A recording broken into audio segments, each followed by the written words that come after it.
Hello guys, King Salamander here, back with another video. Today we'll be breaking down and predicting UFC 301 Pantoja versus Steve Erceg. If you like the video, please like and subscribe. So let's go right into it. We will be starting with the main event. Alexandre Pantoja versus Steve Erceg. Pantoja is the reigning champion. He just beaten Moreno, which is very big feat. Now, the thing is, guys, Pantoja is impressive, but Steve Erceg has a lisp, guys. Lisp is the best base for fighting sports. I mean, the last fighter who had a lisp was Iron Mike Tyson, so I pick Steve Erceg by uppercut knockout. No, I'm just kidding. Pantoja takes this one. I do like Erceg, I like his style and his personality, but he didn't prove himself enough, in my opinion. He didn't even have a 5-round fight. Pantoja never got finished in his career, 5 losses by decisions. The narrative is that Erceg has the knockout power to finish Pantoja, but Pantoja has never been finished. We can't count on that. Pantoja has experience in 5-round fights, and honestly, I don't see a weakness that Erceg can exploit. I will take Alexandre Pantoja probably by late TKO. Moving on, Jonathan Martinez versus Jose Aldo. I pick Jose Aldo for this one. The reasoning is very simple. Aldo, even in his latest fights, he only lost to the best of the best. Peter Yan, Merab Dvalishvili. He was still very impressive. Beat Pedro Munoz, beat Marlon Vera, beat Rob Font. Let's see who Jonathan Martinez beat. He beat Adrian Yanis. He beat Said Nurmagomedov. Okay, that's a little bit impressive. Cub Swanson. Still, even in style-wise, Jonathan Martinez is known for his leg kicks. Jose Aldo is the king of leg kicks and chicken leg kicks. Jose Aldo is impossible to take down. Striking-wise, I see very few people in the history of bantamweight competing with Jose Aldo. I will take Jose Aldo. I will take him by knockout in the 3rd round, probably. Moving on, Anthony Smith versus Vitor Petrino. Now, most people have Petrino to win this one. He's a heavy favorite, but honestly, I see Anthony Smith taking this one. I feel that Anthony Smith is relieved of a lot of pressure after that loss from Khalid Roundtree. He does perform better after losses in general. Not always, but in general. I don't see the danger that Petrino poses for Anthony Smith. Anthony Smith is very, very dangerous on the ground. Way dangerous than Petrino. I think he can submit him easily if that's Petrino's plan. Honestly, I think Smith's experience is finally going to show in this fight. I think he can weather the early storm. I mean, come on, guys. You all like to make fun of Anthony Smith, but he's very, very hard to finish. Extremely hard to finish. And Petrino is not that notorious finisher either. He went to decision with Anton Turkali, the pleasure man, guys.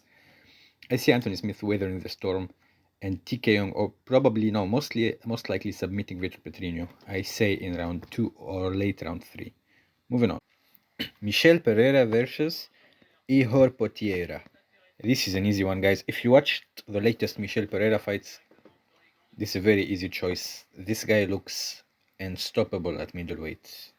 He destroyed Michael Oleksiejczuk, which is a very good fighter.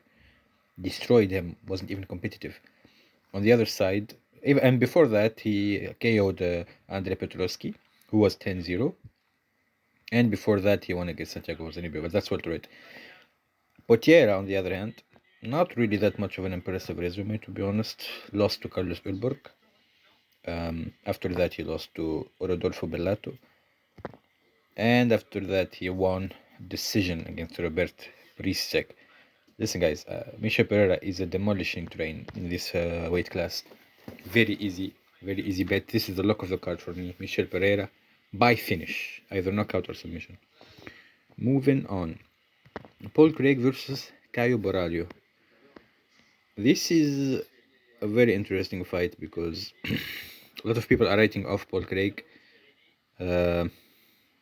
This guy, we should not write him off because he really fought the best of the best. Look at his last 5 fights. Nikita Krylov won that, lost to Volkan Ozdemir, lost to Johnny Walker, won against Andre Muniz, lost to Brandon Allen. he's always fighting top 5 guys, top 10 guys. Caio Borrario, um, still unranked. No, he's number 15, but relatively hasn't fought nearly the level of fighters that Paul Craig have fought and beaten. Paul Craig has wins over Ankalaev, over Jamal Hill, but we're not doing MMA math. It's just the experience is really important in such fights. I don't see Borradio finishing Paul Craig, to be honest. He's defensively sound. It was weird that lost to Brandon Allen by submission. Okay, but I don't know. Apart from that, it's a very weird fight to predict, to be honest. But my gut is telling me to go with Paul Craig. I think he can survive Caio Borrario, and I think he'll find a submission. I predict a rear naked choke for Paul Craig when Caio Borrario is shooting for takedowns. He's a massive underdog though, so I'm not as confident with this pick, but I have a strong feeling that Paul Craig is gonna take this one. He is really a top 10 level guy. He's proven that many years. Moving on. Joe Anderson Brito versus Jack Shore. This is very tricky fight to predict. I do see Brito winning this one. Whatever way he wants, either TKO or submission. I don't think that Jack Shore's style will work against such a guy, such a strong guy. Yeah, I see John Anderson Brito winning it, but I think it will be a decision. I think Jack Shore will prove his toughness. Yeah. Honestly, it's hard to decide between decision and finish in this fight. I'm gonna go with decision, but Brito dominates it. It will be unanimous decision for Brito. Moving on. Next fight on the card: Karolina Kowalkiewicz versus Yasmin Lucindo. Karolina Kowalkiewicz has been in the research. She's been on a good run, 4 wins in a row. Clearly against not as good of a competition as Yasmin Lucindo, honestly. Decision over Belbita, decision over Vanessa Demopoulos. These are not great fighters, with all due respect. Lucindo, on the other hand, she submits Poliana Viana, a little bit of a better win than Carolina in her last fight. Then won against Brogan Walker, lost to Yasmin Uruguay in unanimous decision. No shame in there. Yeah, I mean, experience, yes, of course. Karolina Kowalkiewicz has the edge there, but I think Yasmin Lucindo is going to be stronger at every aspect of the fight. Now, can Karolina Kowalkiewicz survive? Yes, of course she can. But the edge here I'm going to give to Lucindo because of the home crowd advantage. I think she's going to come out swinging. She'll catch Carolina. And she'll win it by TKO. She won't knock her out cold. It will be a TKO win for Yasmin Lucindo. Now, moving on. Even though Karolina Kowalkiewicz has the better striking skills, but that doesn't matter really. Power is very different between the two ladies. So yeah, Lucindo to win that by TKO. Moving on. Jean Silva versus William Gomis. I see most people predicted that William Gomis will win this fight. Not for the good reasons though. Everyone predicts a boring fight, and I tend to agree with it. I think this will be a point fight where neither guy is gonna output a lot of volume. William Gomis seems to be the crispier of the two. I mean, everything points to William Gomis winning this by boring decision. Now, can John Silva do it? The upset? Not really much upset on odds, but unpopular opinion. John Silva is legit, honestly. Yeah, I don't see him winning versus William Gomis, though. It will be a decision win for William Gomis. Moving on. Joaquim Silva versus Drakkar Klose. I think this is a very easy fight to predict. I think Drakkar Klose takes this fight. I mean, I said this argument a lot of times already in this video, but Drakkar Klose has been fighting the elite guys. He did lose to Benil Dariush in that meme finish sequence, but that I feel we can't really judge him on. He's very sound defensively. His last wins are impressive. The latest of which is it KO over Joe Solecki. Joaquim Silva, on the other hand, winning a unanimous decision versus Clay Guida. That's not really impressive. Lost to Tsaruki before. Lost to Nasrat Hakparast. Lost to Ricky Glenn. Yeah, Draka Close is a very easy pick for this fight, in my opinion. How will he do it? I predict this fight is gonna be very good. But Draka Close will be winning on the feet, and Joaquim Silva will start to rush and be impatient, and I see Draka Close catching him with a perfect counter. This will be a knockout, in my opinion, for Draka Close. Moving on. We start this. We are predicting fights on the decreasing order, by the way. We start with the main event. Now, Mauricio Rufy versus Hofi versus Jamie Mullarkey.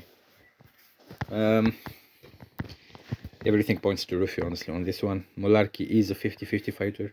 He had some good wins against shinless people, that's true. Against Kamaworthy and I forgot who was the one before that. He won split decision of Michael Johnson. Losses to better strikers than him.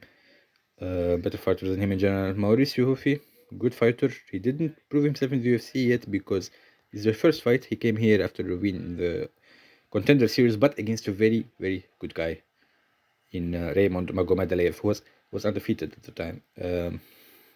I think Mauricio Rufy will win this fight via ground. He'll take Mullarkey down easily, I think, and just destroys him with ground and pound or submits him. Probably a TKO.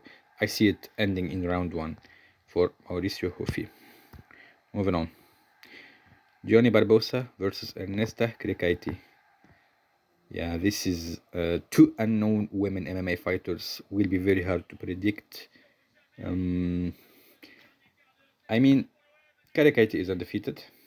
That's good, but really 5-0 means nothing. Undefeated 5-0. Yeah. She only fought in Contender Series, didn't fight in the UFC yet. Won the split decision. I honestly couldn't bother to watch that fight. Johnny Barbosa also won, but won with finish in Contender Series. Yeah, I'm gonna do the thing that most people do, but are too ashamed to say it. I'm gonna judge him by their looks, and Barbosa looks harder than Karikaiti. She's the shorter fighter against the taller fighter, and honestly, guys, in women MMA, they have no idea how to use reach to their advantage. So yeah, John Barbosa wins this one. Moving on. How? Decision. I have no idea. Ismail Bonfim versus Vince Pichel. Now there's nothing to say about this fight. Easiest pick of all time. Bonfim to wins it. Submission round 1. Moving on. Alejandro Costa versus Kevin Borjas. I think the power advantage will be very apparent for Costa in this fight. I mean, both fighters are coming off losses, but Costa won in a decision to Erceg, who we know is very legit now. Borjas, on the other hand, lost to Joshua Van. Not a great look. Costa seems to be favorite in odds. I tend to agree with that. I think Costa wins this one, but it will be a boring opener fight. I think he will drop Borjas many times, but will never really finish him. Maybe 2 knockdowns for Costa. Borjas will survive until the end of the fight. That's my prediction for this fight. I think Costa takes it by decision. Now, that will be all, guys. One last prediction, guys. I predict I'm gonna be the best MMA predictor in YouTube within 1 year, guys. You will see this. We'll come back to this video. We're aiming for 13 out of 15 fights in this card predicted. No, they're not 15 fights. Hold on. Let me count. There are 14 fights. I think I'm gonna get 11 fights correct. That's my prediction. Now, if you like this video, guys, please like and subscribe. Especially subscribe. Let's get me to some good number of subscribers, and yeah, see you in another video soon. Take care.